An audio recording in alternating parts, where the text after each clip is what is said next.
Hallo, seit diesem Drache von Fake-Pandemie, Panikmache, Terror aufgekommen ist und sich die Terrorregimes gebildet haben, zusammen mit den Terrormedien, die jeden Tag Freude daran haben, die Leute in Angst und Schrecken zu versetzen, die nicht fähig sind, sich selber zu informieren. Seit dann ist Primetime ist ideale Zeit für die Mörder, vor allem auch in der Medizin. Der ganze Infektionsimpfterror, Zwangsimpfterror und die Virenpanikmache von diesen krankhaften Virophoben kommt direkt aus der Hölle und fördert die Gelüste von Mördern. Und es ist klar, wer dahinter steckt. Der Vater, der Mörder, der Satan ist ein Mörder. Und die Mörder haben gute Zeit jetzt. Die Bösewichte und Mörder. Vor allem auch in der Medizin und in der Politik. Das muss irgendwann mal ein Ende haben. Ich blende jetzt eine New Yorker Krankenschwester ein. Hallo, ich kommentiere das Video dann ab etwa Minute 55. Mord in New York, in einigen Spitälern und auch anderen Städten. But this is her account, okay? I am her voice here. I'm going to tell you what she has told me. She wants this to get out. Now, I'm sure this is not the case everywhere. I'm confident. I have friends that are in other places. They're on the front lines. They're in ICU. And it's not like this everywhere. But in New York City right now, in some of the hospitals, this is what is going on. People are sick, but they don't have to stay sick. They are killing them. They are not helping them. She used the word murder, coming from a nurse who went to New York City expecting to help. Patients are left to rot and die. Her words. She has never seen so much neglect. No one cares. They are cold and they don't care anymore. It's the blind leading the blind. Now, a couple of weeks ago, I was on with some nurse friends of mine, and we were discussing different medications that could be used to potentially help people. Doctors who were reporting around the country that they were using a combination of medications that were helping people. People were not dying when they were on these medications. They were getting better. Those medications are not being used in hospitals in New York City.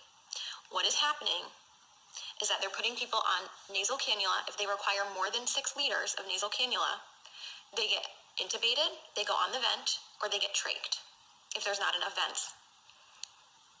They don't get high flow, no non-rebreather, no non-invasive ventilation, no CPAP, no BiPAP. They're on a closed system, the ventilator, versus CPAP or BiPAP for fear that it will spread the virus. Which, by the way, I know a nurse in Florida who was fired for exposing that about CPAP and BiPAP and patients being put on the ventilator, like straight away to the ventilator, to be on a closed system. The patients don't know any better. They don't have family with them. There is no one there with them to advocate for them. So they are scared and they give consent. The ventilators have high PEEP, high pressure, which then causes barotrauma. It causes trauma to the lungs. Dr. Cameron Kyle Siddell, a few weeks ago, put out a video. He's in New York City. And he put out a video saying something is not right, like we're not treating this correctly. We're doing something wrong. This doesn't make sense. They pulled his video from YouTube and they took him out of ICU because they couldn't have one doctor going against the grain, going against their protocol. The protocol is propofol or some kind of sedation because they're on the ventilator and IV antibiotics. There's no hydroxychloroquine. They're not using that combination with Zithromax. They're not using zinc, vitamin C, high doses of vitamins A and D. They laugh. This is what she's told me. They laugh at that. She says this is a nightmare. It's out of a horror movie, and I don't want to be a part of this. There are people who are a full code, and yet, if they crash, they're not doing compressions because it will spread the virus. Full code, not doing compressions. Family is not there. They have no one to answer to. No one is being held accountable. A code was called and no one came. So sometimes they're not even resuscitating people. Again, left to rot and die. They're not given blood because we know that the blood is not oxygenated in these COVID patients. We know that. There are doctors all around the world sounding the alarms.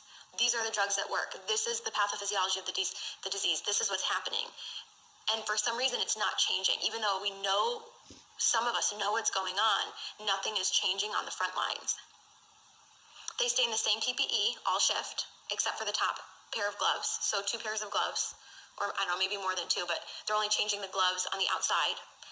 Gown, mask, whatever else stays the same because all patients are COVID patients. So if it's a COVID floor, it's all COVID, but it's not because some of them are rule out COVID.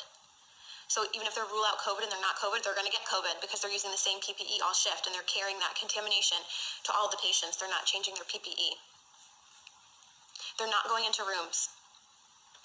So they're running long tubing into the room so that they can manage the tubing from outside of the rooms. So if they're not going into the rooms, that means they're not assessing the patients as frequently as you would be otherwise assessing your patients. They are not doing rapid result tests. You're lucky if you get results in 5 days. Okay, this is coming from my friend who is in New York City right now on assignment, who went there to help, and this is what she's finding. It's a horror movie, she says. Not because of the disease, but because of the way it's being handled. She said we need help, and people are sitting there waiting in the hotels. Money, I guess, it's being paid for by FEMA. And yet they're still understaffed. And there are hundreds of people, hundreds of nurses in the hotel. So, soweit. Also die sagt da, in New York werden einfach Patienten bewusst zu Tode therapiert mit Atemgeräten, statt einfache Mittel, die wirken, zu benutzen bei diesen Lungenkranken oder auch andere Kranken. Das ist Mord. Die brauchen die hohen Zahlen dort, um Panik zu schüren. Dieses Video wird vermutlich gelöscht, deshalb blende ich hier noch den Titel ein und habe einen Teil davon kopiert. Mord in New York und in anderen Städten, um die Todesrate nach oben zu kurbeln. Wo ist eigentlich der Unterschied zu Nazi-Zeit, Konzentrationslager, Eugenik und so weiter? Brutale Sache. Sie erwähnt auch einen Arzt, Kyle Sendall, oder wie er heißt. Das Video von dem habe ich auch gesehen vor 2-3 Wochen.